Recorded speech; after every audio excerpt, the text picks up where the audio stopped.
Bonjour tout le monde et bienvenue à ce tout nouvel épisode de La Voix de l'Archiviste. On est déjà rendu à l'épisode 8. Mes chers amis, installez-vous confortablement, bienvenue. Très content de vous présenter l'épisode d'aujourd'hui parce que je reçois mes premiers archivistes qui viennent, pardonnez-moi, de l'autre côté de l'Atlantique. Donc, on reçoit aujourd'hui la Fédération professionnelle des archivistes et gestionnaires de l'information, Axoni. Et je vais vous présenter mes invités dans quelques instants. On reçoit Sarah, qui est la coordonnatrice, et on reçoit Xavier, qui est administrateur et archiviste. Mes chers amis, merci d'être venus à la Voix de l'Archiviste, prêter votre voix. Comment ça va? Très bien, merci beaucoup. On est très content d'être là aujourd'hui pour faire part un peu de l'expérience de l'autre côté de l'Atlantique. Voilà, Excellent. Eh bien, ah oui, Xavier, je t'en prie, vas-y. pareillement, ravi d'être présent par avance. Voilà, mes excuses. Voilà, si je bafouille un peu, parce que c'est la première expérience en podcast. Donc voilà, une toute première, l'opportunité de découvrir et de voir un peu comment ça se passe. Donc très hâte, mais un peu stressé. Voilà. Ça va bien se passer, mais merci d'avoir eu le courage, hein, parce que c'est vrai, un podcast, quand on le fait pas régulièrement, c'est quand même un saut un peu dans le vide qu'on fait, il n'y a pas vraiment de parallèle. Donc, écoute, merci d'avoir eu ce courage-là, parce que votre travail est super important et on a très peu d'archivistes à travers le monde, on n'est pas une grosse gang, comme on dit en québécois. Donc, c'est agréable que vous veniez justement nous parler de tout ça. Et avant qu'on se lance dans C'est quoi la fédération, présentez-vous à nos auditeurs. Je commencerai peut-être avec Sarah, ton parcours, etc. Oui, donc moi, j'ai un parcours professionnel assez très bref parce que donc je fais des études en histoire et en Belgique, on a différentes masters de spécificité et j'avais choisi moi à l'époque qui s'appelle Histoire et Administration. Et en terminant mon master, je me suis dit, tiens, il me manque quelque chose à mon arc, et c'était les archives. Et donc, j'ai décidé, en fait, de faire une année complémentaire pour faire l'option archives, que j'ai réalisée donc juste après mon master. J'ai également ensuite fait un petit brevet d'aptitude en gestion d'institutions culturelles, qui est une formation sur 3 ans en cours décalé, donc qui est accessible aux gens qui travaillent déjà sur le terrain. Et en fait, j'ai très vite été embauchée à Axoni. Donc à l'époque, c'était AAFB, mais ça, on en reviendra par la suite. Et donc là où j'ai vraiment eu comme rôle la coordination de l'association, de la fédération. Et donc, je n'exerce pas le métier d'archiviste, mais j'ai cette vision un peu méta parce que je côtoie quotidiennement justement les professionnels de la gestion de l'information. Voilà. Merveilleux, merci beaucoup. Xavier, je t'en prie. Voilà, Xavier Depas. Donc moi j'ai fait mes études en Belgique et en France. Donc en Belgique j'ai fait des études d'histoire, un peu comme toi d'ailleurs. J'ai fait des études en lien avec le Moyen Âge. Ah, pour Voilà. vrai? Oui, oui, oui, tout à fait. Voilà, avec un objectif de se spécialiser, voilà, dans le Moyen Âge. Mais voilà, un peu comme toi aussi, à un moment tu te dis, bah il faut bien gagner sa croûte. Et donc je me suis dit, bah qu'est-ce qui me permet ouais, de continuer à être dans l'histoire tout en essayant voilà, d'avoir un travail, parce que voilà, l'histoire, travailler dedans, c'est quand même pas toujours le plus facile. Donc voilà, j'ai fait des études d'histoire à finalité archivistique, voilà, un master à finalité archivistique, voilà, où j'ai appris les bases de l'archivistique. Et puis j'ai fait un master complémentaire en France, voilà, pour apprendre les nouvelles technologies en lien avec l'archivistique. J'ai ensuite travaillé un petit peu pour la direction des archives de France, voilà, puis ensuite pour un éditeur de logiciels qui propose voilà, des logiciels de gestion d'archives pendant à peu près 6 ans. Et voilà, depuis 2022, maintenant, je travaille en tant qu'archiviste pour une institution publique ici en Belgique. Voilà. Mais c'est excellent. Bon, ben déjà, je veux juste souligner que encore deux personnes qui viennent de l'histoire, il y a vraiment une tendance qu'on aime bien rire. Toi, Sarah, juste curieusement, en histoire, t'avais-tu une période qui t'intéressait davantage, maintenant qu'on a tout étudié un peu là-dedans? Moi, j'avais pris donc à l'opposé de Xavier et toi. Du coup, j'étais plutôt partie sur l'époque contemporaine. C'était Ah, voilà. voilà.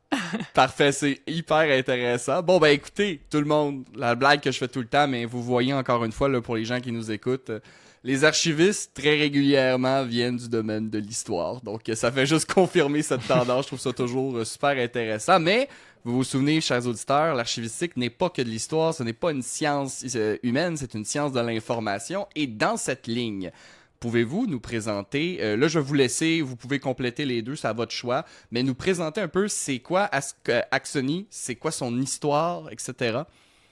Alors, Axoni, d'abord, son histoire, c'est que on a changé de nom très récemment. Donc, je vais revenir à l'ancien nom qui était AAFB, donc un acronyme pas très joli. Donc, c'est pour ça qu'on a changé de nom, qui voulait dire Association des archivistes francophones de Belgique, et qui est né il y a 20 ans, puisqu'on a fêté nos 20 ans cette année.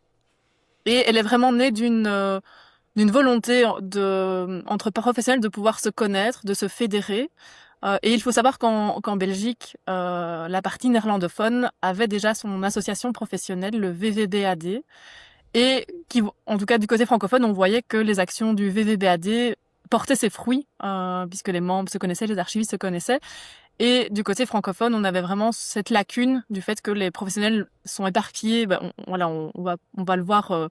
On le sait déjà, mais les archivistes sont partout dans la société. Il y a beaucoup dans différents types d'institutions et souvent esselés dans leur propre institution et mal compris. Et il y avait vraiment ce besoin, de se rassembler, de partager des expériences entre professionnels, de se rassurer peut-être, d'échanger. Donc il y avait vraiment cet objectif premier. On peut identifier dans l'histoire, en tout cas, des 20 ans d'existence de l'AFB, plusieurs parties, périodes en tout cas clés.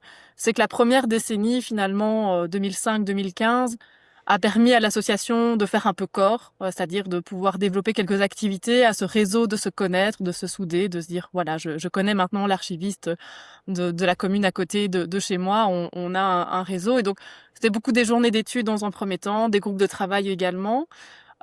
Et à partir de 2015, il y a eu la volonté d'avoir un peu plus cette partie de lobbying politique, de se dire que les archivistes, pour pouvoir légitimer un peu plus leur position et se faire connaître au sein de la société, il y avait ce besoin de conscientiser les politiques et de la société de manière générale. Et là, on a eu en 2014 un premier mémorandum ou plaidoyer, je ne sais pas comment on dit au Canada, mais plutôt donc plaidoyer, où il y avait ce premier pas et cette première volonté d'aller toucher les politiques. Et en 2019 a marqué une autre période assez importante, puisque l'association, donc AAFB, a fonctionné de manière bénévole de 2005 à 2019. Et donc c'était le conseil d'administration qui s'investissait pour réaliser des activités, les membres également. Et en 2019, grâce à un subventionnement, la fédération a pu m'engager, puisque j'ai dû créer mon poste, a pu m'engager, ce qui a permis d'avoir quelqu'un qui suit au quotidien les réalités, qui permettent de développer des projets. Et aujourd'hui, en 2025, on est 3 personnes, 2,5 équivalents temps plein. Donc, on a quand même fait un joli pas en avant, je trouve, par rapport à la professionnalisation de l'association. Et c'est vrai que j'ai pas revenu sur le corps principal, mais donc nos trois missions principales de l'association. Donc je l'ai bien dit au début, c'est vraiment fédérer, c'est vraiment le besoin premier. On a eu ensuite l'autre pilier qui est la promotion du secteur, mais donc aussi bien du métier que de l'archive aussi, de sensibiliser à l'importance des archives, et la partie conscientiser, qui revient un petit peu avec ce côté politique, ce besoin de faire connaître le métier. Voilà, ça c'est les 3 missions principales. Et au niveau de nos membres, on représente une 150aine de membres à peu près, qui sont issus d'institutions très diverses et variées. On a des centres d'archives privés, on a des centres d'archives communaux, on a des consultants indépendants, on a des entreprises. Donc c'est très large, et donc c'est vrai que c'est un des défis, en tout cas au niveau de la fédération, de pouvoir développer des activités qui répondent à l'ensemble des besoins de chaque secteur. Voilà, je pense que j'ai dit globalement, ça permet en tout cas d'avoir un peu une vue d'ensemble de la fédération et de nos actions qu'on mène depuis 2005 maintenant. C'est excellent. Je sais pas, Xavier, est-ce que tu voulais rajouter quelque chose? Non, je crois que Sarah a vraiment bien expliqué. Moi, éventuellement, je pourrais à un moment apporter un petit retour en tant qu'utilisateur, voilà, comment dire, Oui, c'est ça, en tant que qu'utilisateur. voilà, administrateur, parce que c'est vrai que je ne l'ai pas dit, enfin si tu l'as introduit, mais je suis administrateur au sein du conseil d'administration. Mais avant de rejoindre ce conseil d'administration, ben j'avais rejoint l'association, et donc peut-être qu'à certains moments, voilà, j'interviendrai pour avoir un petit retour justement, voilà, sur mon retour d'expérience, voilà, en tant que membre de l'association, parce que c'est vrai que c'est une association qui crée beaucoup de liens et qui permet, voilà, oui, comme de créer du lien, voilà, entre archivistes, où on se sent parfois esseulé, où on a la caricature de l'archiviste esseulé dans sa cave, voilà. Et là, ça permet de créer du lien et d'échanger nos réalités, voilà, d'avoir des retours d'expérience. Donc voilà, j'interviendrai, voilà, le cas échéant. Mais merci. Ben, il a pas de problème. Ben, écoute, je trouve ça déjà intéressant que tu le mentionnes. Puis, en fait, ta réponse me donne déjà une question. Je vois que le but, évidemment, là, d'Axony, ça a été de rassembler les archivistes ensemble. Toi, en tant qu'utilisateur, c'est ça, toi, ça t'a permis de faire des contacts, de faire du réseautage, j'imagine, en quelque sorte. Ça t'a permis de tisser des liens avec des collègues. Puis, je ricoche ça va faire partie de la question, mais je ricoche sur ce que Sarah a dit, de se rassurer. C'est pas facile, l'archivistique. Des fois, les gens disent, bon, on fait juste trier du papier, mais il y a beaucoup de lois associées à ça qui s'entremêlent, qui changent tout le temps. Nous, on a eu une merveilleuse loi qui est apparue, la loi 20... Ben, la loi 25 n'est pas une nouvelle loi, c'est une modernisation sur la gestion des renseignements personnels, mais ça l'a changé beaucoup la façon qu'on travaille, c'est beaucoup plus strict maintenant, donc évidemment, de pouvoir consulter des collègues, c'est quelque chose qui est très, très agréable. Fait que si je peux te poser la question, Xavier, toi, ça t'a permis justement de faire du réseautage, de rencontrer des gens? Oui, oui, tout à fait. Il faut déjà savoir que tu mentionnes la loi. Donc, comme j'ai dit, moi, j'ai travaillé en France et puis je suis revenu en Belgique. Donc, quand je suis revenu, j'avais besoin d'un petit update au niveau de mes Ah, c'est connaissances, vrai. au niveau de la législation. Parce qu'en plus, la particularité au niveau de la Belgique, c'est que on n'a pas une seule loi archive, enfin on en a une, c'est-à-dire qu'on a OK. la loi de 1955 qui est bien connue chez nous puisque c'est un peu le texte fondateur pour les archives si je puis dire, mais qui vaut dans un monde où la Belgique est un État fédéral qui est uni.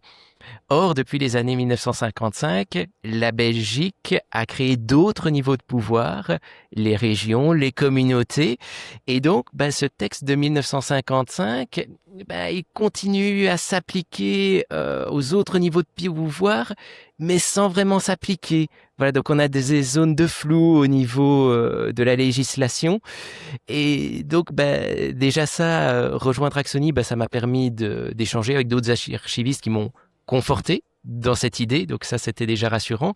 Ça m'a permis de faire de la veille en rejoignant un groupe de travail, la commission stratégique, voilà, dans laquelle justement on fait de la veille sur tout ce qui se passe au niveau politique, tout ce qui se passe en Belgique, voilà, pour suivre un petit peu les dossiers, l'évolution du métier, essayer de promouvoir le métier, notamment au niveau de textes de loi. Voilà, pour garantir la bonne conservation des archives, s'assurer qu'aussi la définition de l'archive, elle évolue avec son temps, parce qu'entre 1955 et maintenant, l'archive, la notion d'archive a évolué, et puis même notre métier, du coup, en tant qu'archiviste, a évolué. Voilà, on ne fait plus que de l'archivage historique. Maintenant, on fait aussi du records management. Voilà, donc on est sur le terrain auprès des agents, voilà, pour les accompagner dans la bonne gestion de leurs documents papier. Et donc c'est ça qui est intéressant, c'est que finalement, en fait, c'est ce que je trouve toujours intéressant, c'est que tout le monde, tout agent fait de l'archivistique. Voilà. Toute personne qui travaille dans une administration publique, en fait, devrait être quelque part un archiviste. Alors, sans avoir toutes les connaissances, voilà, de l'archiviste, mais voilà, mais en tout cas avoir quelques notions pour avoir une bonne gestion. Voilà. Donc voilà, donc ça permettait de faire de la veille, ça a permis de rencontrer aussi d'autres personnes puisqu'il y a eu d'autres groupes de travail, notamment un groupe de travail sur l'enseignement supérieur, parce qu'il faut savoir que moi je travaille pour une institution WBE, donc qui est Wallonie-Bruxelles Enseignement, qui est en fait le pouvoir organisateur de l'enseignement en communauté française. Petite spécificité, nous avons un enseignement qui est organisé, si je prends je prends la tronçonneuse pour expliquer, mais un enseignement flamand et un Oui, enseignement francophone. Voilà, ça c'est dû au partage des compétences et à la régionalisation et la communautarisation, comme on l'évoquait. Voilà, donc ça a permis de rejoindre un groupe de travail et depuis on échange régulièrement. Voilà, là on est en train de discuter justement pour travailler ensemble sur nos pratiques en lien avec la gestion des archives électroniques. Voilà, pour justement voir un peu quelles sont nos problématiques et comment est-ce qu'on pourrait partager et peut-être demander une formation à Axoni justement, qui répondrait à nos besoins. Voilà. Et ça, c'est aussi un des aspects que j'ai trouvé très intéressant au niveau d'Axoni. C'est son aspect formation, parce que quand on va à l'école, on a une formation très théorique sur l'archivistique, mais Axoni propose des formations qui sont données par des professionnels qui peuvent être archivistes ou non, puisqu'il y a notamment des juristes qui viennent donner oui. des formations et qui viennent apporter un complément d'information en lien avec le terrain. C'est-à-dire que tu as vraiment une formation qui est orientée terrain. Et ça, c'est quelque chose que tu n'as pas spécialement à l'école où tu es à l'école, tu emmagasines l'information et tu essayes déjà de la retenir. Tu essayes déjà de comprendre un petit peu ce qu'est l'archivistique finalement et finalement en quoi elle se distingue du métier de l'historien. Voilà aussi, parce que c'est tout un apprentissage aussi à ne pas se dire « Oh mon Dieu, j'ai un fantastique document devant moi, j'ai passé 2 heures à l'étudier. » C'est pas ça le métier de l'archiviste. Non, Voilà. vraiment pas. Donc il faut switcher un petit peu d'état d'esprit. Voilà, donc c'est un apprentissage et les formations d'Axoni sont hyper intéressantes à ce niveau-là.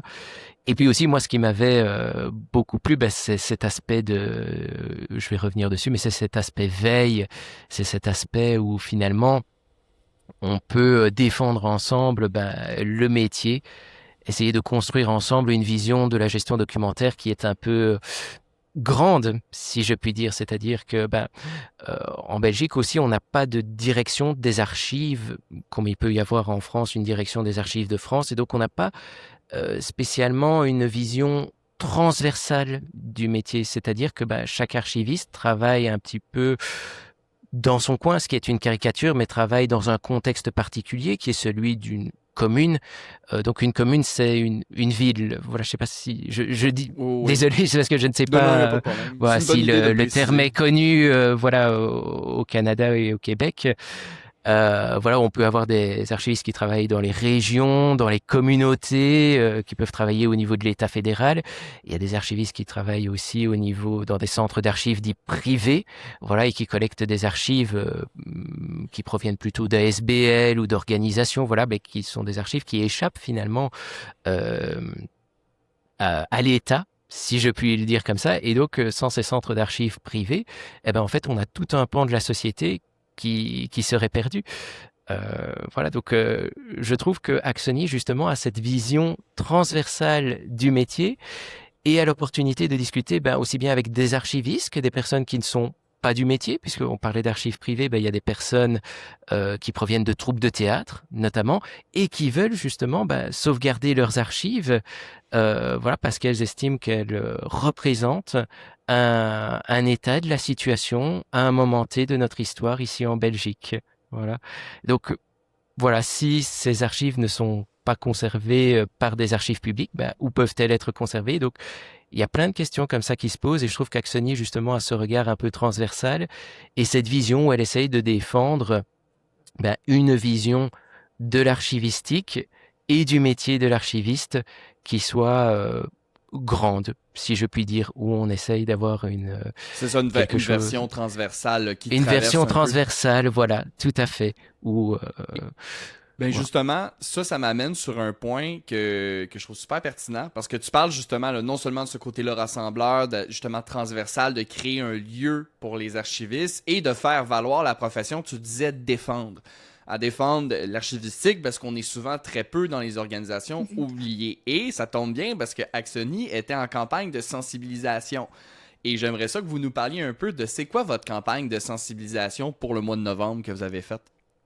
Oui, donc c'est vrai qu'on vient de clôturer là une un mois un peu dense, en tout cas pour nous, l'équipe d'Axony, parce qu'on a quand même mis pas mal de moyens pour la campagne. Donc c'est une campagne qui s'appelle Archivistes, héros et héroïnes de notre société. Il faut savoir qu'elle s'intègre dans un projet un peu plus global, c'est-à-dire qu'on a commencé dès janvier 2025 en invitant nos membres à organiser des journées de portes ouvertes, en tout cas des journées de rencontres avec le public pour faire connaître déjà les institutions, le rôle de l'archiviste. Et donc là, on a quand même 9 événements qui se sont organisés à destination du grand public, donc vraiment de portes ouvertes finalement de centres d'archives. Donc nous, notre idée pour ce premier pas du projet, c'était finalement d'inciter vraiment nos membres à aller à la rencontre du public, parce que c'est pas une mission, évidemment, conserver des archives, il faut conserver des archives, les trier, etc. Mais il y a quand même cette partie valorisation et aller vers le public qui est très importante. Malheureusement, vu parfois des équipes réduites, des moyens, on se ressent sur le corps du métier qui est plutôt, préserver les archives et peut-être moins communiquer. Et donc, on voulait vraiment inciter les professionnels à communiquer vers le grand public. Et donc, on a eu comme ça 9 événements partout en Wallonie et à Bruxelles qui se sont organisés. Et alors, la deuxième partie donc de la campagne du mois de novembre était vraiment cette idée de dire, voilà, nous, en tant qu'Axony, on va mettre des moyens pour essayer de toucher ce grand public, pour dire voilà ce que c'est les archives, mais surtout voilà c'est quoi des archivistes, ça veut dire quoi d'être archiviste, c'est quoi la réalité du terrain et c'est quoi finalement le rôle sociétal, parce que malheureusement la fonction est très mal connue, très mal. C'est difficile en fait de se faire une image vraiment de c'est quoi un archiviste. Et comme on disait, de ce côté transversal, effectivement, il y a des archivistes un peu partout, il y a des enjeux sociétaux qui traversent notre métier qui ne sont peut-être pas connus. Et donc, on a voulu, pendant ce mois de novembre, choisir par semaine une thématique un peu sociétale. Donc, la première semaine, par exemple, c'était sur l'empreinte environnementale, qui est vraiment une question de société. Et là, on a voulu dire, en fait, dans cette grande question de société, en fait, l'archiviste et le gestionnaire de l'information a également un rôle à jouer à sa juste mesure pour tel cas. Donc, c'est vraiment l'idée de voilà, l'archiviste n'est pas que un collecteur de patrimoine, que un gardien un petit peu de l'histoire, mais a vraiment un rôle central au sein de la société qui n'est pas connu. La deuxième semaine de la campagne était tournée vers l'information, de dire en fait on est dans une société d'information, on produit énormément d'informations. Et sans réflexion en amont, en fait, ce sont des millions de data centers de données dans les data centers. Et est-ce qu'il y a un sens parfois à avoir la donnée? Et même si on prend à l'échelle d'une entreprise, gérer correctement son information, c'est être plus efficace en termes de efficience au niveau des coûts, de la gestion du temps. On a aussi maîtrise en fait sur son information, alors que sans gestionnaire de l'information, tout va dans tous les côtés. La troisième semaine était plutôt liée à la démocratie, qui est une thématique assez importante au sein d'Axony.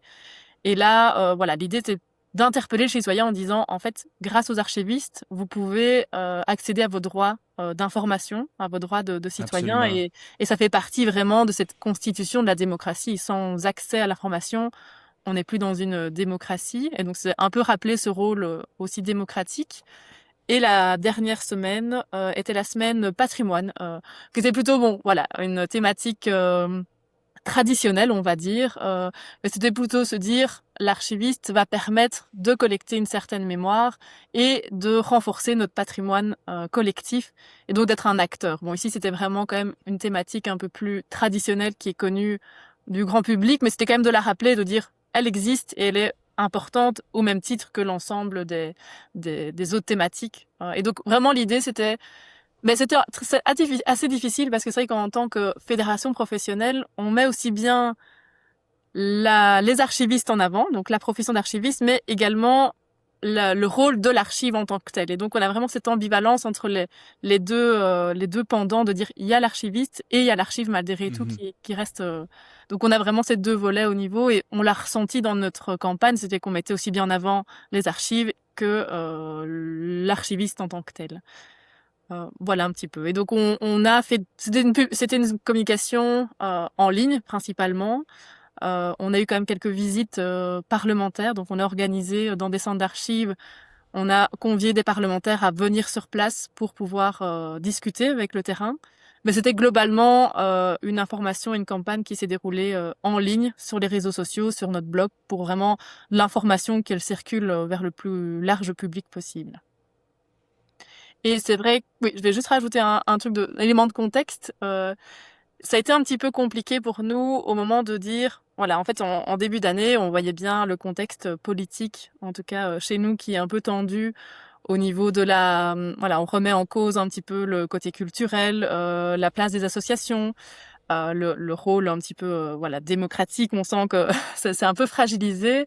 On a des tensions économiques, je pense, également très importantes, qui ont fait que on a dû, en tout cas nous, au niveau d'Actiony, on dit, bah, il faut qu'on fasse quelque chose, en fait. Il faut qu'on se rappelle à la société notre rôle, parce que on le sait très bien, c'est que il y a déjà très peu d'argent pour les archives, et que souvent les économies au niveau des gouvernements ou des institutions, ça va être l'archiviste, hein, les archives, ça nous coûte, c'est déjà un petit budget, donc en fait autant aller gratter là où on peut. Et donc se dire, en fait, on ne peut pas faire marche arrière en disant on définance à nouveau encore le secteur. Et donc on a réfléchi en interne, on a sollicité les membres en disant, en voyant un petit peu quel type d'action on pouvait faire, mais on voulait au début une action un peu plus coup de poing, plutôt médiatique, mais on s'est rendu compte que la réalité de terrain de nos membres était très variée et diverse, et donc c'était difficile de mobiliser, en tout cas les membres, sur une action spécifique. Et donc on a plutôt fait une campagne de sensibilisation en disant, on va toucher tout à chacun, et ça va permettre aux membres de s'investir comme il le souhaite, de relayer, de faire lui-même une action en lien avec la campagne. Mais on n'a pas voulu imposer, en tout cas, une action qui pouvait mettre en porte-à-faux aussi les archivistes par rapport à leur institution en interne. C'est vrai que Absolument. Ben, en nous fait, moi, ce avons... que je trouve... Oh, excuse-moi, Xavier, Oh vas-y, non, vas-y. vas-y, je t'en prie. Ben, en fait, je voulais juste... parce que tu parles de la situation politique, puis je pense que de peu importe où vous nous écoutez dans le monde, en ce moment, on a connu des jours peut-être un peu plus calmes. C'est la même chose au Canada. Je suis sûr que vous avez entendu parler de notre voisin du Sud, comment ça se passe. Donc, l'économie ici, ça va de peine et de misère. Donc, nos institutions démocratiques aussi, justement, il y avait le barreau du Québec qui avait mis justement que l'état de droit au Québec est en train de s'effriter, qui avait sonné un peu l'alarme. Donc, je trouve que c'est super important parce que c'est vrai, hein, mais un archiviste, il travaille avec l'information, puis dans une société démocratique, il faut avoir accès à l'information. Mais pour ce faire, ça prend quelqu'un qui la garde, qui gère les accès, et ça, c'est l'archiviste qui joue ce rôle-là. Fait que c'est un bon point de l'amener, que c'est vraiment bien pensé. J'ai vraiment lu votre campagne, j'ai trouvé que c'était, premièrement, l'environnement génial. Je veux dire, j'ai pas besoin de faire un dessin à tout le monde, qu'en ce moment, ça va pas très bien. Les salles de serveurs, ça coûte énormément d'énergie à entretenir en permanence. Ça coûte cher, le papier, vous le savez. Donc, un centre d'archives, si on n'est pas optimal rapidement, non seulement les coûts vont déborder de façon catastrophique, ça coûte très cher l'espace, mais également il y a des enjeux écologiques. Donc oui, l'archiviste a un rôle à jouer, vous avez entièrement raison, mais la démocratie, c'est venu me chercher parce que oui, effectivement, là, on sent que justement ces institutions-là publiques, on les remet beaucoup en question, et faut pas oublier que dans une démocratie, pour avoir accès à l'information, ça prend de l'information qui est repérable et qui est surveillé, qui est gardé et qui est contrôlé. Puis ça, c'est un rôle d'archiviste. Fait que j'ai trouvé ça vraiment, là, je vais juste ricocher là-dessus, là, ça c'est touché dans le mille. Vous auriez pu prendre votre campagne, la faire au Québec, d'après moi, vous auriez eu autant de succès parce que ça touche, là, je me suis reconnu dans tous les points. Mais c'était un peu, oui, c'était un peu Oui, l'objectif de prendre justement des thématiques très sociétales pour remettre le rôle de l'archiviste au centre de la société. Et c'est vrai que moi, je prends juste mon point de vue personnel. Je trouve que on a parlé un petit peu de notre formation historique de chacun. Et pourtant, voilà, moi, je suis sortie des études en 2018, donc c'est quand même pas si vieux que ça, si ancien. Mais malgré tout, je trouve que comme c'est lié à la formation historique, il n'y avait pas tous ces enjeux. En tout cas, ou alors je n'avais pas pris conscience de l'ensemble de ces enjeux. Mais quand on est aux études, je trouve qu'on ne réalise pas non plus le rôle en tant que, voilà, je vais devenir archiviste. En fait, c'est pour ça qu'on a pris héros de notre société, parce qu'en fait, on a des super pouvoirs, je trouve, en tant qu'archiviste. On a un rôle tellement prégnant dans la société, et je trouve que cette conscience-là, en tout cas moi, est arrivée uniquement en étant coordinatrice d'Actiony de la fédération, en étant en contact de personnes qui étaient militantes, enfin voilà, qui se mobilisaient pour le secteur. Mais au niveau de la formation, et quand on sort des études, on n'a peut-être pas cette vision du rôle. Et donc, en prenant ces thématiques très larges et variées, c'était un peu aussi se dire voilà, remettre un peu l'église au milieu du village, de dire l'archiviste a vraiment ce rôle. Et c'est que héros, c'était plutôt pour dire on a des super pouvoirs, on a des super, des super pouvoirs. Oui, Je trouve et ça... pour rebondir Oh, vas-y, aussi Xavier, excuse. pour rebondir sur ce que dit Sarah aussi, je te rejoins totalement sur ce que tu viens de dire. Et puis même, il y a certaines thématiques. En tant qu'archiviste, on les utilise aussi pour convaincre notre management. S'il faut pas oublier qu'en tant qu'archiviste, ben, on travaille, en tout cas dans mon cas, au sein d'une institution publique et que ben, parfois on a besoin de convaincre notre management des tâches que nous réalisons et ou des actions qu'on veut mener en lien avec l'archivistique et donc les relier à ces thématiques de société, à ces thématiques d'actualité, ben, ça permet aussi de convaincre, notamment sur les questions écologiques, parce qu'en en tout cas en Belgique, on a des législations qui s'appliquent pour les entreprises publiques. Et donc quand on vient avec cette thématique-là, on sait qu'on va avoir une oreille un peu plus attentive que si on vient simplement avec le discours de conservation des archives historiques. Ce discours-là ne fonctionne plus du tout, ne fonctionne pas, puisque ce n'est pas l'objectif d'une institution publique. Et donc il faut s'adapter à son public pour pouvoir lui répondre, pour pouvoir répondre à ses besoins en fait. Ben, écoute, ce que je trouve... parce que, premièrement, t'as entièrement raison. Premièrement. Puis que les institutions publiques, justement, tu sais, l'histoire, ben pour eux, tu sais, bon, c'est des institutions publiques. Faut que ça roule, faut que voyons donc, puissent servir leurs usagers, la population. Quand t'arrives avec l'argument historique, que ce soit même dans une institution publique, même pire dans les entreprises, je vais dire pire parce que tu parles de l'histoire, puis là, ils sont comme moi, c'est pas pour ça que je me suis lancé en entreprise, c'est pas pour l'histoire nécessairement, donc c'est dur à justifier. Et pour ricocher sur ce que Sarah disait, j'ai trouvé ça vraiment intéressant. Ben, j'ai fait le même constat, Sarah. J'ai fait exactement le même constat que toi. Quand je suis sorti de l'université, tu sais, en études médiévales, ce qui me fâchait tout le temps, c'est qu'il n'y avait jamais assez d'informations. On a tout perdu, il reste presque plus rien. Puis je me dis, je reprends le terme québécois, mais maudit que j'aurais voulu qu'il y ait plus d'informations sur le Moyen Âge, qu'on n'ait pas juste des fragments de parchemin à quelque part, de manuscrits cachés, qu'il faut tout le temps déterrer, qu'on doit faire avec presque rien. Et quand je suis rentré sur le plancher en tant qu'archiviste, bon, je savais que c'était pas de l'histoire. Bon, j'arrive sur une job et je me rends compte que toute l'information qu'on perd parce qu'elle est pas classée. Puis là, je me suis dit exactement, ah ben regarde, c'est exactement ce que je me plaignais avec le Moyen-Âge. On perd l'information. Je pense que c'est en sortant, en étant sur le terrain, que j'ai pris l'ampleur d'à quel point c'était important de juste classer quelque chose. Ça peut avoir l'air bénin, là, classer. On se dit, bon, classer des documents, c'est pas si pertinent que ça. Mais si on perd l'information, ces fragments de mémoire qui sont associés à l'organisation ou à la personne, on les perd complètement. Fait que oui, j'ai fait le même constat. Quand je suis sorti d'histoire, je me suis dit, puis là, en plus, c'est drôle, justement, plus la technologie avance, plus on en perd rapidement. Donc, j'ai trouvé ça vraiment, vos témoignages sont vraiment excellents. Puis ça m'amène sur la question, dans le fond, au niveau de Axoni, vous en avez déjà parlé un peu, mais si on je peux peut... juste paraphraser aussi Oui, quelque chose que tu dis aussi, c'est que c'est important de classer non pas juste pour garder une trace, pas pour la mémoire uniquement, mais c'est aussi important pour nous, une notion qui est très importante chez nous, c'est la continuité de service. C'est-à-dire que tu as un tel turnover parfois dans les institutions, ou même parfois il faut retrouver une décision qui a été prise à un moment T et puis les priorités changent, donc tu dois y revenir 5 ans plus tard. Eh ben, retrouver cette information, pouvoir la classer, que les agents soient capables de la classer pour la retrouver, ben ça assure la continuité de service. Donc c'est aussi leur rendre service que de bien classer leurs documents. Voilà. C'était juste pour paraphraser un petit peu ce que tu disais, mais ça me paraissait important.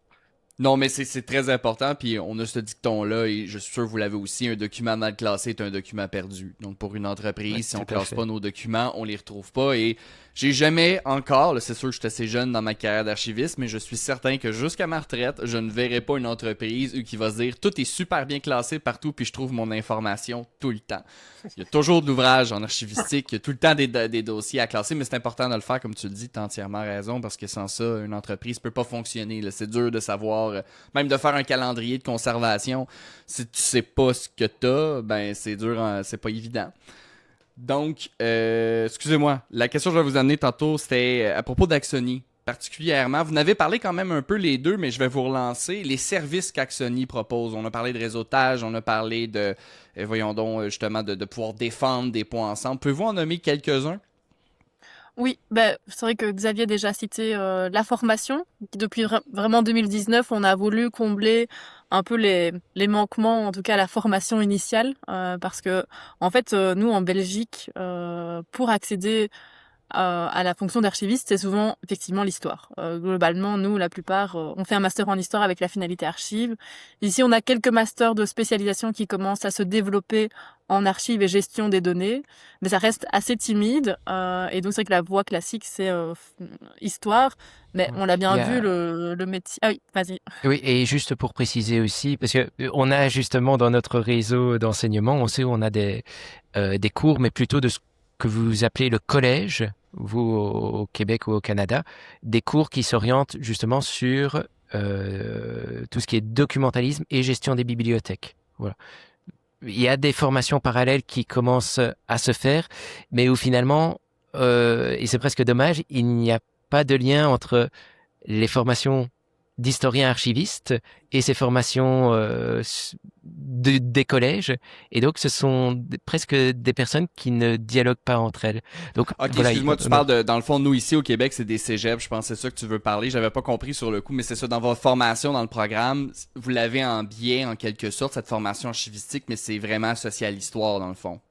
C'est plutôt, nous, des formations en haute école, comme on dit chez nous, c'est-à-dire des formations en 3 ans qui sont plus professionnalisantes. Mais je ne sais pas si ça correspond à ce que... Ok, parfait. Fait que vous, c'est Ouais, vraiment juste, non, effectivement, nous, ça peut être une technique. Donc, c'est une technique de 3 ans pour être technicien en documentation. Je pense que vous, en Europe, c'est documentaliste. Je suis pas Oui. c'est nécessairement ça. certain, mais nous, c'est une technique de 3 ans.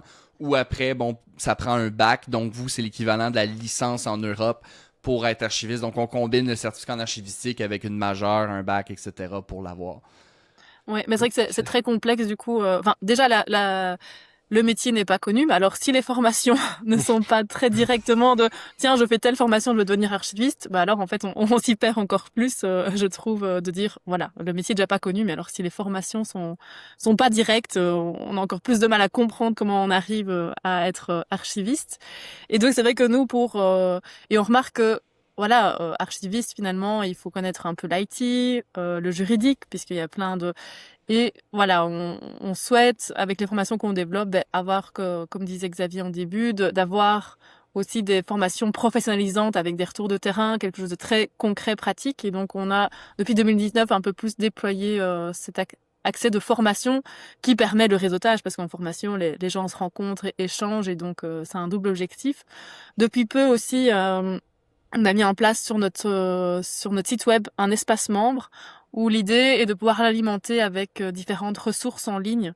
Donc, c'est-à-dire parfois, ici, on a juste parfois un listing de prestataires en déménagement d'archives, un listing pour détruire les archives, parce que souvent, on avait des membres qui nous interpellaient en disant, tiens, je cherche après une société pour faire pour du matériel ou pour la numérisation, est-ce que vous avez des contacts? Et donc, on a un peu centralisé, demandé l'expertise de nos membres pour constituer un petit peu ces ressources en ligne. Il y a tout l'aspect groupe de travail aussi qui est très très important au niveau de d'Axony. Là, c'est plutôt par thématique ou par secteur, où on invite les membres à s'investir dans les groupes de travail pour discuter d'une thématique précise. Moi, je vais parler plutôt on a un GT qui s'appelle GT Avenir du secteur, mais qui est plutôt lié au centre d'archives politiques, enfin un centre d'archives privé, pardon. Parce que Avenir du secteur, c'est parce qu'il y a eu leur fameux décret qui a dû être revu, et c'était un peu quel avenir on va donner à ce secteur-là sans cadre légal très clair. Et c'est un travail qui a pris plus de 10 ans à enfin obtenir un décret, un cadre avec des arrêtés d'application. Et le secteur se connaissait. Enfin voilà, le fait de pouvoir construire avec eux la stratégie politique, de pouvoir aller rencontrer les cabinets, mais en ayant vraiment un mandat finalement de nos membres en disant dans le décret on veut vraiment mettre l'accent sur tel et tel point. Mais voilà, c'est un travail qui a été très important et je pense formateur aussi pour les membres par rapport à ce groupe de travail, parce que les membres, ça demande beaucoup d'investissement et c'est vrai que la communauté Axony vit grâce à ses membres. Je veux dire, nous on n'est pas sur le terrain, donc on n'a pas toutes les réalités de terrain. Mais eux, je trouve, en tout cas, l'avantage à être membre, eux vont s'investir dans des groupes de travail, mais vont ressortir aussi en se formant. Voilà, nous, quand on va rencontrer les politiques, on invite toujours l'un ou l'autre membre à nous épauler, c'est-à-dire à avoir plutôt cette regard de terrain. Et en fait, à force, les membres, certains vont développer des compétences de, voilà, maintenant je sais aller voir un cabinet ministériel et faire ma promotion, en tout cas avoir un discours pour le politique. Donc c'est tout un travail, c'est quelque chose qu'on apprend sur le tas. Donc on a ces groupes de travail qui sont vraiment, depuis la création d'Axony, ces groupes de travail fonctionnent. Et parfois c'est très thématique sur, on a des groupes de travail sur les plans d'urgence, parce qu'on se rend compte que dans les institutions, soit le plan d'urgence n'existe pas ou il existe mais il faut être revu, et donc en fait mettre un peu le partage d'expérience et des énergies ensemble pour se dire voilà, on prend le temps chacun de travailler là-dessus. Donc on a donc les ressources de GT, formation, et puis c'est vrai que ce travail de l'ombre, de lobbying politique, notamment par rapport à nos mémorandums et plaidoyers, c'est que on veut toujours aussi consulter le secteur pour savoir quelle serait notre vision. Enfin, le mémorandum en fait constitue un petit peu notre cahier de route pour les années à venir, de dire ça c'est les objectifs du secteur qu'on s'est fixés à moyen terme. On va mettre en place des actions communes pour y arriver, que ça soit de la sensibilisation de telle institution via Axony. Et donc c'est vraiment des gros services qu'on offre aux membres. Et à côté de ça, on organise quelques journées d'études, parfois thématiques, si voilà, il y a une thématique particulière parce qu'il y a des nouveautés au niveau de la législation, ou parce que c'est une thématique en tout cas qui interpelle. On essaye d'organiser des journées d'études. Voilà, c'est un petit peu, c'est déjà pas mal, hein, parce que pour une équipe de 2,5, sachant C'est énorme.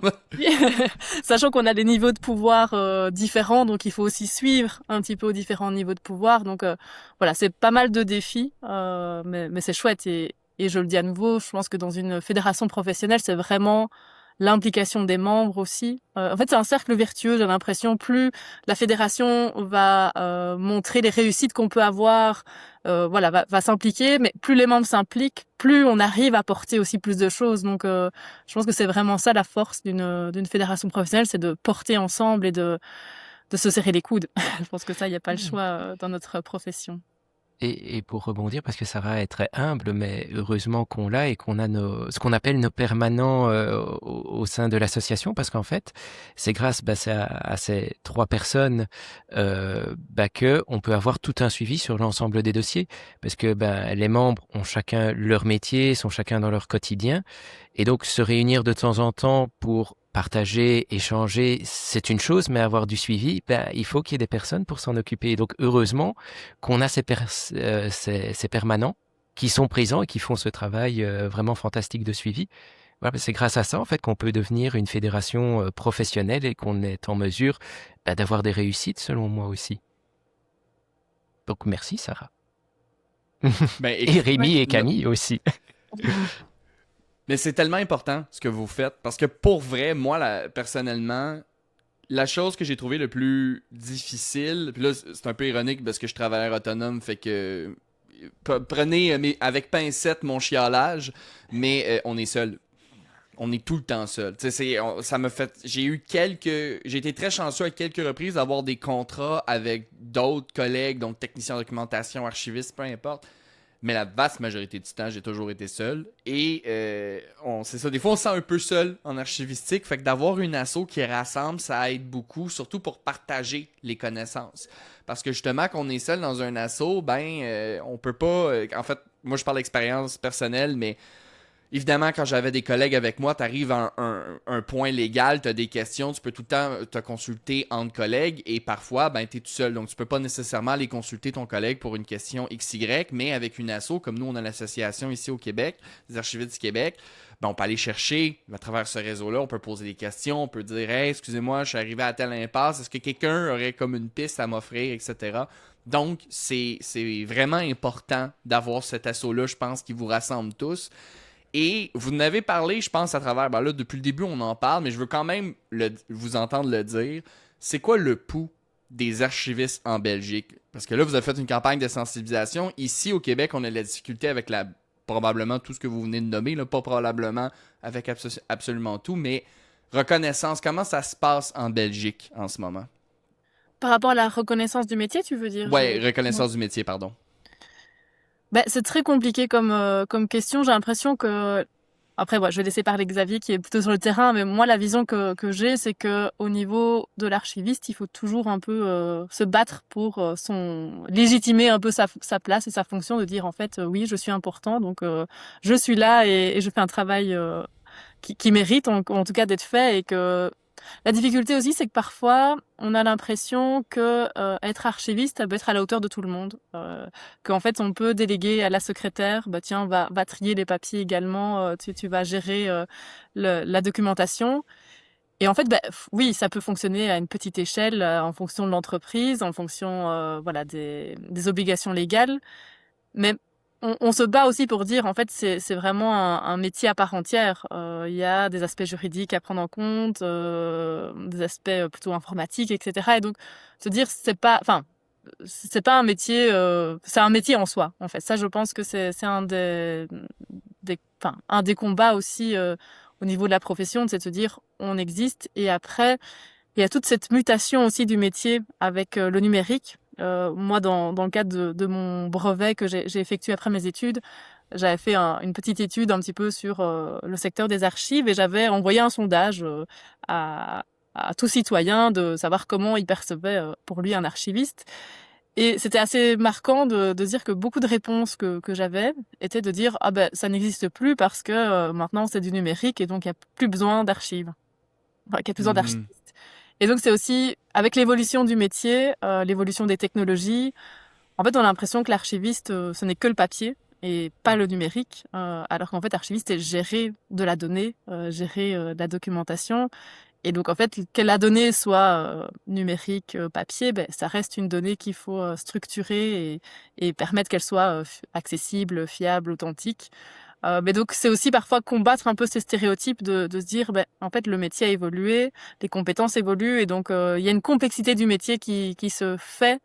Mais voilà, c'est combattre finalement la méconnaissance du métier par ces évolutions. Et quand on rencontre également parfois le politique qui peut comprendre, lui à ce moment-là, on arrive à le toucher sur le rôle du métier, la chose qu'on nous dit souvent, c'est aussi on n'a qu'à tout on va tout numériser, ça sera facile, on va plus avoir ces problèmes d'espace de stockage parce que au niveau des bâtiments c'est compliqué. Et là, on doit prendre plutôt le bâton de pèlerin de dire numériser c'est bien beau, mais en fait ça coûte super cher. L'empreinte écologique, on en revient par rapport aux thématiques qu'on a mis en avant pendant la campagne, mais il y a plein d'enjeux et donc se dire il y a qu'à c'est facile, mais en fait derrière là on est là pour dire non c'est pas si simple que ça et ça n'a pas de sens en fait de tout numériser par exemple.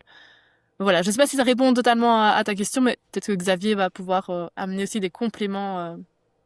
Oui, donc ta question, c'est de savoir un peu comment ça se passe en Belgique au niveau du métier de l'archiviste, hein, c'est ça? Exactement. Très bien.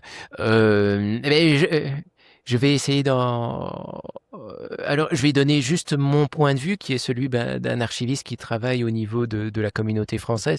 Donc, j'ai une vision du métier qui est limitée, c'est-à-dire que je ne connais pas le métier de l'ensemble des archivistes. On a toutes et tous des réalités qui sont très différentes. Mais il y a quelque chose qui m'a marqué quand je suis revenu en Belgique et qui continue à me marquer, c'est le flou juridique. En fait, au niveau de l'archivistique, ça rejoint ce que j'évoquais au début du podcast. Mais voilà, on est parfois dans une situation où on ne sait pas exactement ce qu'on doit faire de nos archives. Si je prends ma situation, en fait, je travaille en fait à la gestion des archives actives et semi-actives de mon institution. En revanche, comme on est une institution publique, se pose la question de l'archivage historique de ces données, puisque on a une législation en Belgique qui fait qu'on ne peut pas faire ce qu'on veut des archives dites publiques, donc produites par des institutions publiques, et donc on ne peut pas notamment les détruire sans autorisation. Sauf que qui donne ces autorisations et qui donne ces autorisations de destruction des archives et qui conserve les archives historiques, à qui les verser, à qui les transférer. Et donc, on était dans un flou juridique où en fait on devait le transférer théoriquement à une certaine institution, les archives générales du royaume. Mais comme nous sommes comme nous sommes une institution qui ne dépend pas de l'État fédéral, mais de l'État communautaire, qui dépend de la communauté française. Il y a comme un française. flou, il n'y a pas de En loi fait, il y a à ce un niveau-là. millefeuille un millefeuille juridique, un millefeuille législatif de pouvoir en fait, où en fait, si tu veux, chaque niveau de pouvoir a des compétences différentes. Et par exemple, au niveau de la communauté française, elle a la compétence de l'enseignement. Voilà, c'est-à-dire que l'enseignement n'est pas géré par un ministère centralisé au sein de la Belgique, mais il y a un ministère de l'éducation, si je puis l'appeler comme ça, en Flandre et en communauté française. Voilà, donc il y a deux Ah, ministères. ok. Voilà, voilà, donc ça c'est déjà pour comprendre notre pays. Voilà, c'est déjà pas évident. Voilà. Donc déjà en tant qu'archiviste, quand tu arrives quelque part, il faut comprendre le cadre juridique dans lequel tu arrives. Ça a été la première chose que j'ai faite quand je suis arrivé dans mon institution. Et tu te rends compte que, en fait, il y a un flou et que tu ne sais pas vraiment à qui tu dois verser tes archives historiques parce que, soit tu te réfères à la vieille loi de 1955, mais qui ne s'applique pas vraiment à toi quand tu la lis. Et donc, tu te dis, mais Ouais. est-ce qu'il y aurait pas un petit quelque chose qui manque? Et alors, c'est à ce moment-là que c'est intéressant, que Axoni soit présent parce que, justement, quand tu échanges, tu te rends compte que ce sentiment de flou, il est partagé et que tu as une association comme Axoni qui est là pour justement te réconforter dans le fait que tu n'es pas fou et que voilà ce sentiment de flou est bien réel.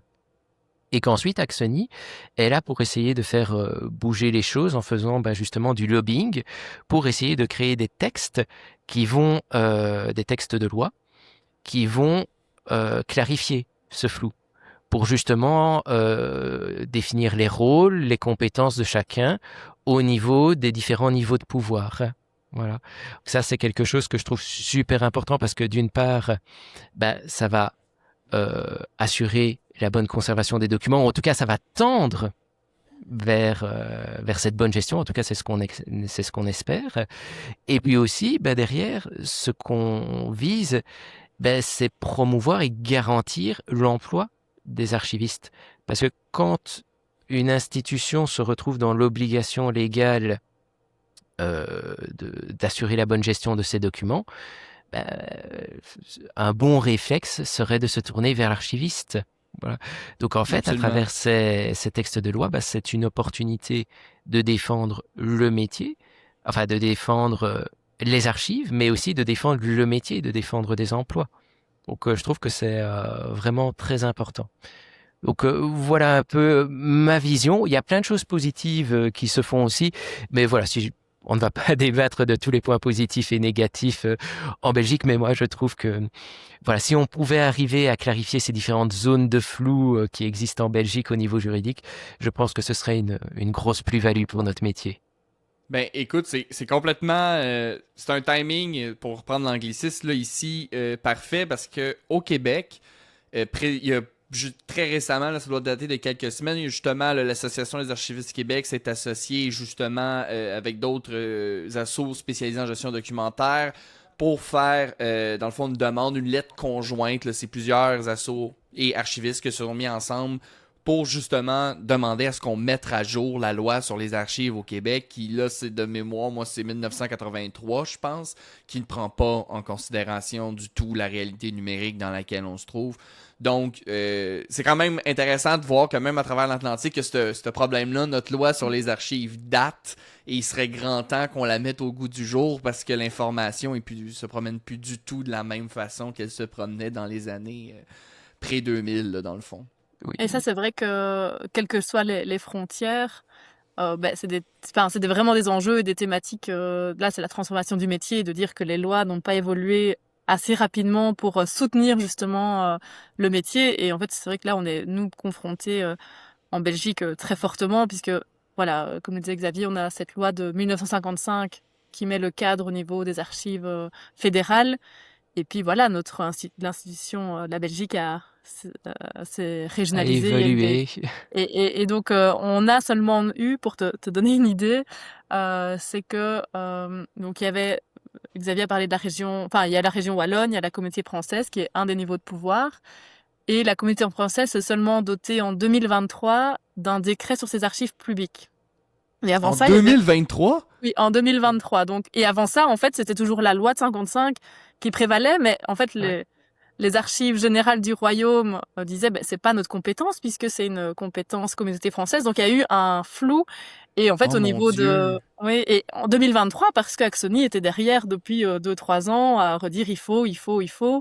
Et on avait enfin eu la ligne dans la, je sais pas comment ça se passe de l'autre côté, mais on a les déclarations politiques gouvernementales Mhm. et donc on avait cette ligne dans cette déclaration politique qui disait archives publiques, on va tendre, enfin le gouvernement va tendre, enfin va mettre un cadre et en fait finalement ce cadre a été fait parce qu'il y a eu un travail au sein d'Axoni de proposer, faire des, être force de proposition, c'est ça aussi, de pouvoir dire ben voilà ce qu'on veut. Là, on a un cadre maintenant, mais on n'a toujours pas d'arrêté d'application, donc il y a encore quand même des zones de flou. Mais ça veut dire que on avance. Enfin, voilà. Là, on s'est dit, mais il y avait quand même un trou. Et alors, ça me permet peut-être de parler d'un autre trou législatif, mais enfin voilà, ça déborde un peu de notre sujet, mais je pense que c'est chouette Non, non, aussi non, vas-y, vas-y. d'avoir. Comme ça, tu vois vraiment bien. Enfin, je pense que les auditeurs peuvent vraiment voir la réalité de terrain en Belgique, c'est que nous, on a pris je disais tout à l'heure que la semaine démocratie, enfin, la thématique démocratie était quand même Mhm. quelque chose de très ancré au niveau d'Axoni. Bon, après, voilà, c'est une valeur, je pense, qui peut être entendue et portée par de nombreuses personnes. Mais chez nous, je trouve qu'elle fait encore plus écho par rapport à notre profession d'archiviste. C'est que, justement, cette loi de 55 ne dit rien sur les archives de cabinet. Parce qu'à l'époque, les cabinets n'avaient pas la même importance. Donc, c'est les cabinets ministériels n'avaient pas la même importance. Et en fait, aujourd'hui, les ministres, les archives de cabinet ne sont pas considérées comme des archives publiques. Donc en fait, très souvent, elles sont éliminées. Et Pour... donc, Attends. ah oui, oui, oui, Attends une minute. Ok, les archives de vos ministres ouais, sont pas considérées par la façon que la loi est construite, la vieille loi, comme des archives publiques. Fait qu'un exactement, ministre peut juste tout mettre à déchiqueteuse, puis... c'est ça, exactement. Wow! Ok, je suis sidéré, mon Dieu Seigneur. Ok, mes chers amis, j'interromps notre programme très brièvement. En réalité, je suis en train de faire le montage et je me rends compte qu'il faut que j'apporte quelques petites précisions. Quand je parle de documents que le ministre possède, produit, je parle réellement des documents produits ou reçus dans le cadre de ses fonctions. Ces documents appartiennent au ministère, ça ne lui appartient pas. Il ne peut pas mettre ça dans la déchiqueteuse, il doit suivre le calendrier de conservation. Donc, ça appartient à l'organisme public et donc soumis à la loi sur les archives pour les organismes publics. Mais dans un cabinet ministériel, c'est pas tous les documents qui sont soumis à la loi sur les archives des organismes publics. C'est pas tous les documents qui sont considérés comme appartenant au ministère. Je vous donne un exemple. Les documents qui ont attrait à la vie privée du ministre. Donc, sa vie citoyenne, sa vie personnelle à lui, ça ne fait pas partie des documents produits ou reçus dans le cadre de ses fonctions, donc n'est pas soumis à la loi sur les archives des organismes publics. Maintenant, si ça vous intéresse, BANQ a mis un guide sur la gestion d'information des cabinets de ministres. Il est vraiment super bien cordé. J'ai juste le terme cordé, excusez-moi. Il est super bien fait, c'est très clair. Il vous donne des exemples concrets de quel type de documents sont soumis à la loi sur les archives des organismes publics. Donc, ils vont aller regarder les documents administratifs, ministériels, etc. Il y a un annexe à la fin. Pour la vie privée, on a député parlementaire, membre d'un parti politique et citoyen vie privée. Donc, c'est vraiment intéressant. Je vais vous mettre le lien dans la vidéo. Allez vous renseigner parce que c'est important, c'est votre démocratie. Et d'ailleurs, sachez-le, il y a aussi une catégorie mixte. Et ça, je l'ignorais complètement. Il y a une catégorie mixte et vous voyez quand la catégorie mixte est invoquée, bon, on ne sait pas de quel côté ça va, c'est un peu la vie privée, un peu la vie parlementaire et aussi documents administratifs. La directive, et là je vais citer le guide de gestion, en fait, les informations et documents mixtes sont ceux dont la nature publique ou privée ne peut être déterminée de façon évidente. Dans le doute, ces documents doivent être laissés sous la garde du ministère concerné. Le ministre ne part pas avec, là. C'est le ministère concerné. Les documents seront évalués par l'équipe ministérielle de gestion documentaire en collaboration avec BANQ. Ceux-ci considéreront tous les faits pertinents. Le résultat de l'évaluation indiquera si les documents peuvent être versés dans le fonds d'archives privées du ministre, parce qu'il peut faire le don de ses archives privées, ou s'ils doivent rester au ministère, donc les archives publiques du ministère. Donc, ce que je veux que vous reteniez, là, je vous ai lu le paragraphe, mais c'est hyper pertinent. Un ministre, s'il y a un doute, il peut pas juste tout sacrer à des chiqueteuses. Il doit avoir une consultation avec des spécialistes de la gestion documentaire et Bibliothèque Archives nationales du Québec qui appliquent la loi sur les archives. Et ensemble, ils vont déterminer est-ce que ça lui appartient ou ça appartient au ministère. C'est important pour notre démocratie de bien comprendre comment ça fonctionne. Le guide est super bien fait, c'est super court. Le lien est dans la description. Je vous laisse aller le consulter. Mais maintenant, on retourne au programme. Et en fait, effectivement, très gros enjeu à ce oui, niveau-là. oui. Et c'est vrai que c'est une thématique quand nous on discute avec tout un chacun, le citoyen qui n'est pas alerté et qu'on explique ça, ils sont un peu sidérés. Et on avait, pour revenir à une autre campagne, parce que c'est vrai qu'en fait finalement on aime bien les campagnes, on avait fait une autre campagne l'année dernière pour enfin il y avait eu le changement de gouvernement et on avait fait des petits pins, c'était je vote et vous archivez-vous. Dans l'idée en fait de dire nous en tant que citoyens on a un devoir d'aller voter, mais en fait les politiques ont un devoir d'archiver leurs propres archives également, de conserver. Après, il y a, la majorité quand même des archives ministérielles, des cabinets, ne sont soit pas gérées, soit détruites effectivement quand il y a un changement de gouvernement. Il y a quand même des personnalités politiques qui ont une conscience et donc il y a des centres d'archives publics il y a des archives quand même de ministres ou des centres d'archives attachés à un parti politique qui vont conserver les archives, mais c'est une minorité et puis il n'y a pas de cadre vraiment qui va encadrer en disant c'est tel type d'archives. Et quand on voit nous dans la presse que je pense que c'était aux Pays-Bas par exemple que il y a eu toute une affaire parce que au niveau des WhatsApp entre ministres n'étaient pas conservés, ont été effacés, alors que chez nous il y a aucun cadre, c'est hallucinant et c'est de se dire en fait waouh, en fait ils font ce qu'ils veulent, il n'y a pas de contrôle a posteriori des décisions de Si je peux juste une petite question rapide pour la traçabilité, il y a rien. Après c'est vrai qu'il y a tout ce qui passe aussi au niveau de l'administration. Donc il y a quand même des archives au niveau de l'administration et comme l'administration est quand même en forte relation avec les cabinets, on retrouve sans doute des choses, mais on n'a pas peut-être la trace d'une décision politique qui a peut-être fait débat au sein du cabinet et on n'a pas en fait toute cette historique de la trace. On a peut-être la décision finale, ça on l'a peut-être quelque part au niveau de l'administration. Peut-être, oui. Mais finalement, ce qui est intéressant quand on est politologue et qu'on veut écrire un peu, comprendre les décisions, c'est pas la décision finale qui est finalement importante, c'est peut-être tout le processus avant. Et donc là, au niveau d'Axoni, ça fait quand même longtemps qu'on milite pour ce statut d'archives publiques pour les archives ministérielles. Et voilà, on avait fait notamment cette campagne Je vote et vous archivez-vous parce qu'on se dit c'est inconcevable en fait à notre époque de ne pas avoir de cadre là-dessus. Puis écoute, moi en fait, je veux juste ricocher. Tu sais, tu parlais là sur, voyons donc, là, c'est Je vote, archivez-vous que vous avez fait votre campagne. Tu parlais justement au début là, de la démocratie des archives. Ben ça, pour nos auditeurs, c'est un excellent exemple qu'on pense pas. Là, on a un scénario ici que tu nous décris qui se passe en Belgique où les ministres, ils peuvent juste tout jeter.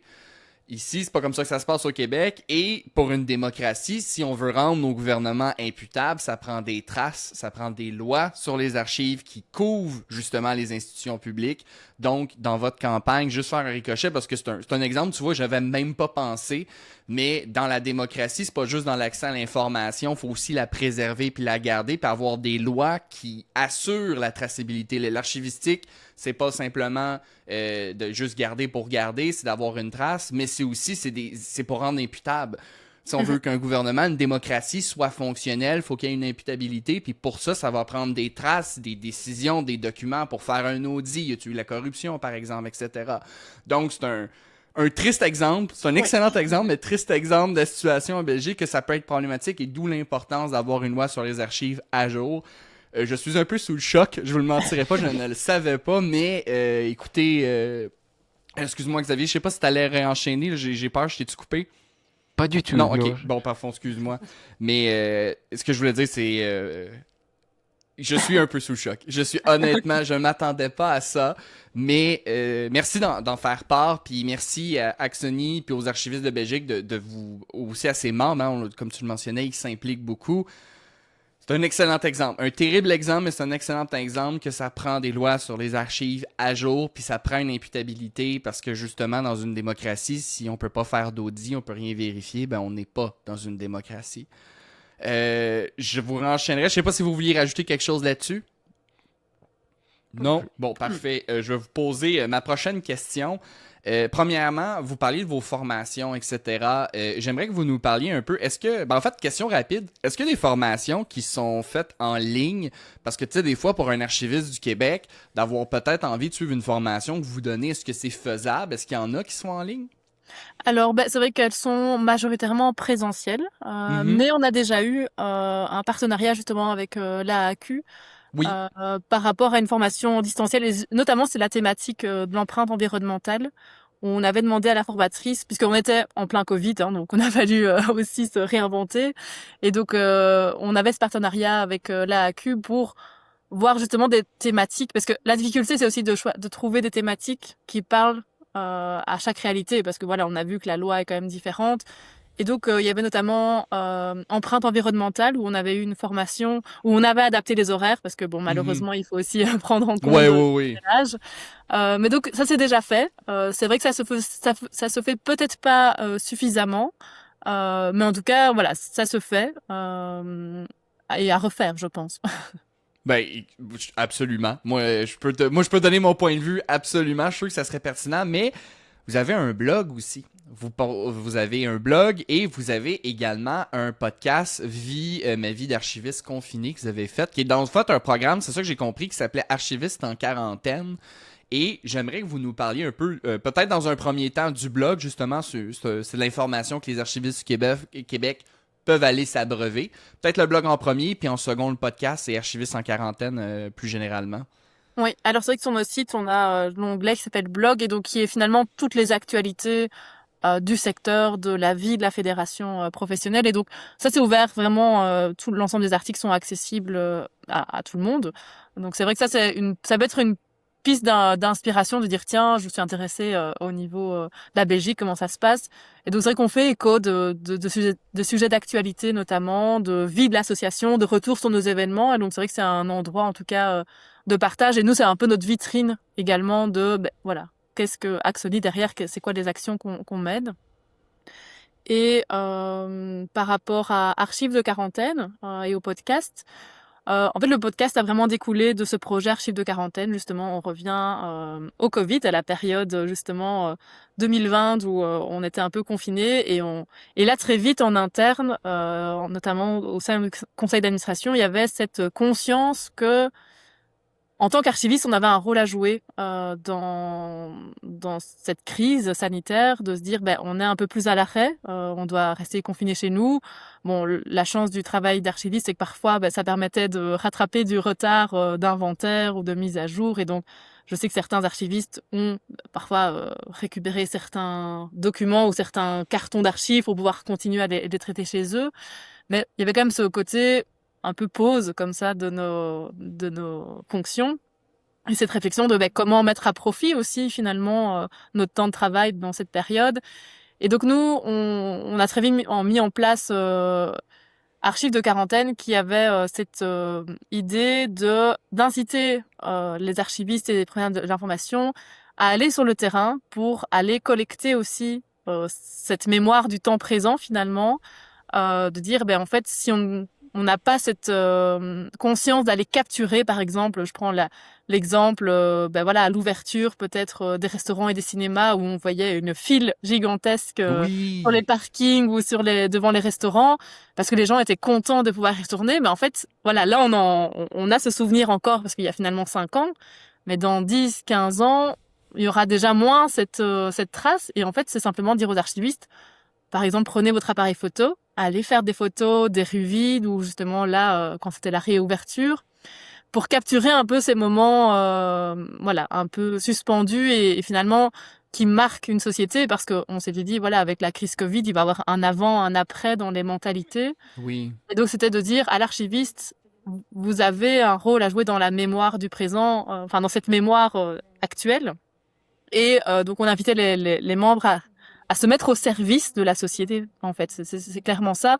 Et donc là, les centres d'archives à leur façon, on lançait des collectes vers les citoyens en disant, voilà, vous êtes citoyen de telle commune, de telle ville, vous avez, parce qu'il y a pas mal de gens qui sont mis à écrire aussi. On avait toutes les marques de soutien par rapport au personnel soignant, où c'était des dessins d'enfants qui étaient collés aux fenêtres, mais de se dire en fait ça marque, enfin voilà, ça parle de notre histoire, de notre société, et donc c'était vraiment dire aux archivistes de les conscientiser. En fait là, vous avez un rôle, soyez au service de la société. Et donc on a eu cette collecte et donc cette plateforme qui a mis en avant un peu toutes les types d'archives qui ont été valorisées, qui ont été collectées, et un peu les initiatives. On a voulu aussi retracer un peu les initiatives antérieures, parce que par exemple quand il y a eu les attentats à Bruxelles, mais là le service des archives ont été également sur place pour collecter tous les témoignages de soutien, des dessins qui avaient été faits, etc.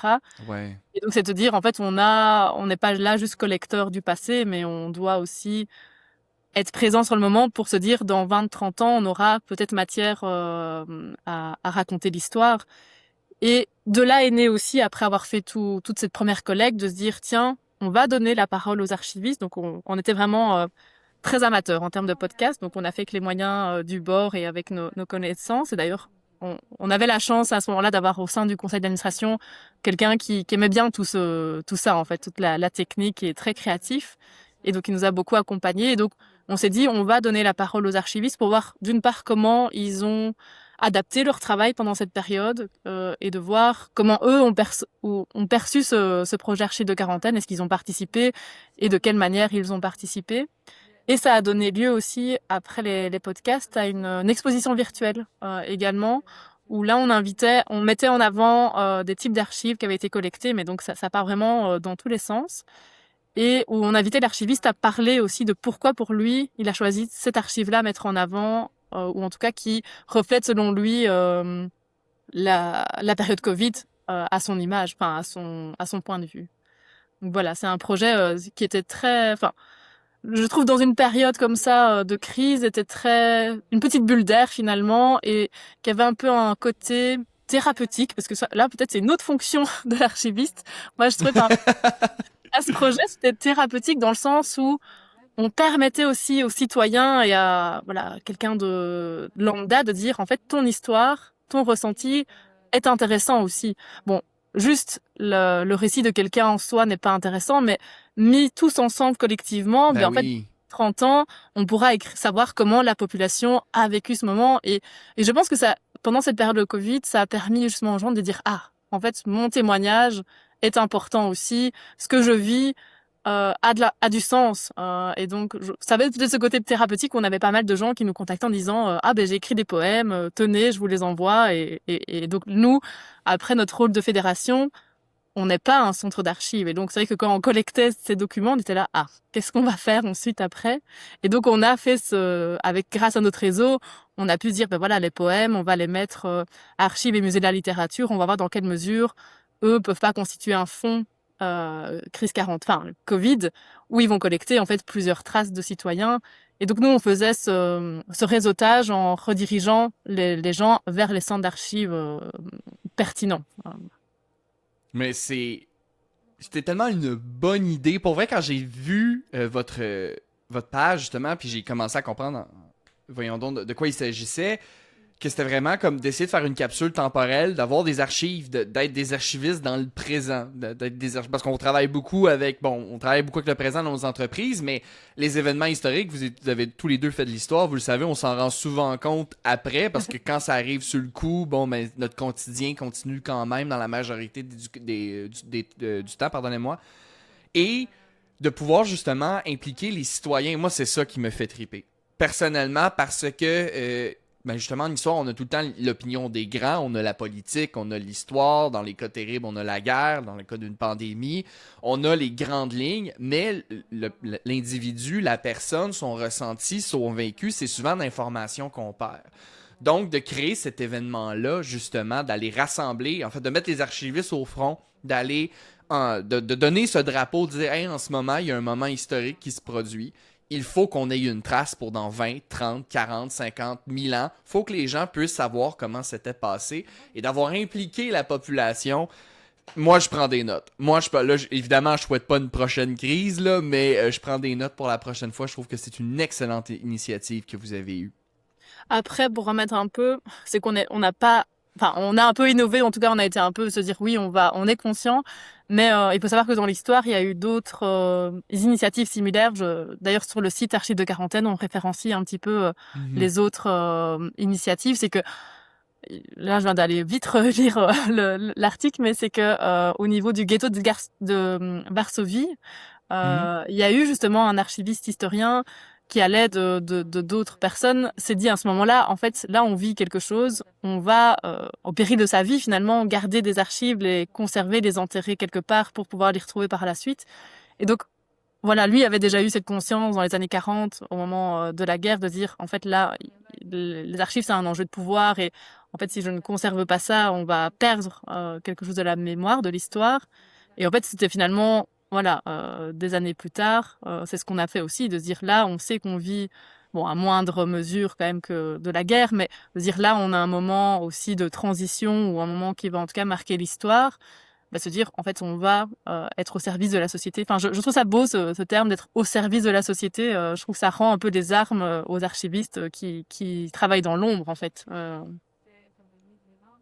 Absolument. Et justement, votre podcast, c'était dans cette même lignée-là. D'ailleurs, que je recommande aux auditeurs d'aller écouter. Le lien va être dans la description de cette vidéo. Mais justement, vous avez des témoignages d'archivistes et de leurs interventions à travers ça. Oui, c'était vraiment l'idée de mettre en avant le rôle de l'archiviste et de donner parole voilà, à l'archiviste par rapport à son rôle pendant la crise quarantaine, mais également comment la crise quarantaine a peut-être modifié aussi sa perception du métier, de dire tiens, est-ce que justement avec le projet Archives de Quarantaine notamment, est-ce qu'il s'est rendu compte du temps présent et que en fait voilà, à l'avenir, il va lancer peut-être plus tôt des appels vers ses citoyens, de collecter parfois aussi du témoignage. Donc c'était vraiment cette idée de remettre l'archiviste un peu en avant en fait par rapport à cette crise.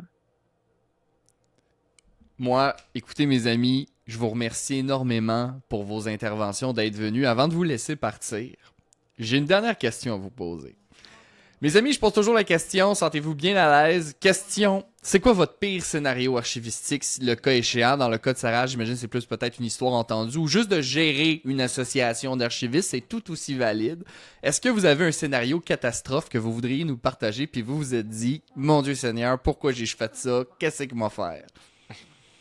Oula, je vais essayer de me lancer, mais c'est vrai que moi c'est plutôt avec le regard d'Axoni et pas vraiment de l'archiviste de terrain, puisque voilà, c'est pas mon rôle, mais je pense que nous, dans la pratique, en tout cas en tant que coordination de la fédération professionnelle, c'est surtout quand on est en train de négocier un décret et que en fait nous on a envoyé depuis 2-3 mois une première proposition et qu'en fait on ouvre notre boîte mail et qu'on a enfin une réponse après 3 mois et qu'on se dit tiens, est-ce que je vais cliquer et je sais qu'en fait demain il va me demander la réponse et donc je vais devoir travailler ce soir, faire une réunion exceptionnelle parce que en fait ils sont dans des délais autres que nous alors qu'en fait on a déjà produit énormément avant et donc généralement on est là bon, je vais ouvrir le mail, je vais voir à quelle sauce on va être mangé et donc J'avais jamais entendu cette expression-là. À quelle sauce va être mangée? C'est excellent, voilà. je vous la C'est vole. une expression de chez nous, du coup, c'est marrant de voir que c'est pas universel. Mais donc, à quelle sauce on va être mangé, c'est un peu dire, qu'est-ce qui va m'attendre, en fait. Oui. Et donc, quand on découvre un peu ce mail et qu'on se rend compte qu'en fait, il nous faut un retour par rapport à notre note qu'on avait proposée il y a déjà 2 mois, hein, donc nous, il faut qu'on se plonge dans cette note et qui nous font plein de propositions d'amendements et qui nous demandent notre avis et qu'on doit répondre dans les 3 jours à venir. Oui. Et on se dit, bon, nous, comme je l'ai dit à plusieurs reprises, au niveau de la fédération, on essaye d'être représentatif et donc il va falloir consulter un peu nos membres pour avoir le mandat, pour être sûr de ce qu'on va faire. Et donc on se dit, waouh, bon, en fait, on va faire une petite soirée Zoom entre nous où on va terminer à 21h nos discussions. Et en même temps, c'est quelque chose de négatif un petit peu de dire waouh, il y a quand même des délais inimaginables. Et en même temps, c'est grâce à ça, avoir ces moments de partage entre nous et un petit peu de fou rire qui font que on se serre les coudes et on sait pourquoi on le fait. Mais donc c'est peut-être, je vais pas dire c'est pas une journée type, mais c'est parfois un type de ressentiment que nous on peut se dire ouf. Qu'est-ce qui va m'arriver si je clique sur le mail? Je sais que en fait dans les 3 jours à venir, on va carburer. Donc voilà, c'est peut-être un peu une anecdote plutôt du point de vue fédération professionnelle, ces délais par rapport au temps politique qui est autre que le nôtre en fait et qu'on doit répondre toujours très très vite et qui est pas toujours facile à gérer. C'est un excellent exemple. Toi, Xavier, en avais-tu un? Eh ben, si tu me poses la question du pire scénario, en fait, en tout cas, un des grands défis, quelque chose qui me tracasse, c'est la question de la souveraineté des outils et des données. Tu vois? C'est-à-dire que nous connaissons tous, tu l'as évoqué, le contexte actuel, les relations que nous avons avec les États-Unis. Voilà, et nous sommes toutes et tous dépendants quelque part de grandes sociétés type Microsoft. Voilà, c'est Oui. des outils qui sont fantastiques, qu'on connaît tous, qu'on utilise tous. Donc, c'est vraiment génial. On parlait en termes de continuité de service. Tout le monde connaît. Donc, c'est facile. Par contre, demain, en cas de problème, si Microsoft décide d'appuyer sur un bouton rouge, Microsoft ou d'autres entreprises Oui, oui, américaines, oui. hein, appuie sur un bouton rouge et on n'a plus du tout accès à nos outils. Qu'est-ce qu'on fait? Ça veut dire que, en fait, on a perdu l'ensemble de notre travail. Donc, on a perdu nos données, nos informations et notre connaissance. Voilà. Donc ça, c'est vrai que c'est quelque chose qui me tracasse, enfin qui me tracasse, qui reste toujours dans un coin de la tête. Et pour moi, ça peut constituer un défi pour l'archiviste et justement peut-être de sensibiliser sur ces questions des outils, voilà, et du stockage des données. Voilà. Et C'est puis, un excellent exemple, mon ami. Puis t'as raison. La souveraineté, encore une fois, c'est un enjeu qui est très important. Et dans le climat qu'on a actuel, c'est effectivement, ça pourrait. C'est pas un scénario catastrophe qui s'est encore produit, qui peut se oh, produire et qui serait très dramatique. C'est un excellent exemple, Xavier. C'est incroyable. c'est vrai que on espère que ça ne se produira pas, mais voilà, c'est quelque chose où malheureusement le contexte actuel nous rappelle que c'est une possibilité. Absolument. Bien écoutez, mes chers amis, merci énormément d'avoir pris le temps de prêter vos voix à la voix de l'archiviste. Est venu parler de la situation la situation des archivistes et de l'archivistique en général en Belgique. D'ailleurs, le site d'Axony et le lien pour Archivistes en quarantaine vont tout être les deux dans la description de ce podcast. Donc, à nos éditeurs, je vous invite à aller les consulter. Encore une fois, je vous remercie énormément pour votre temps. Et souvenez-vous, si vous voulez une société qui est démocratique, une société qui est transparente, vous devriez faire affaire avec un archiviste. Merci tout le monde, une bonne fin de journée.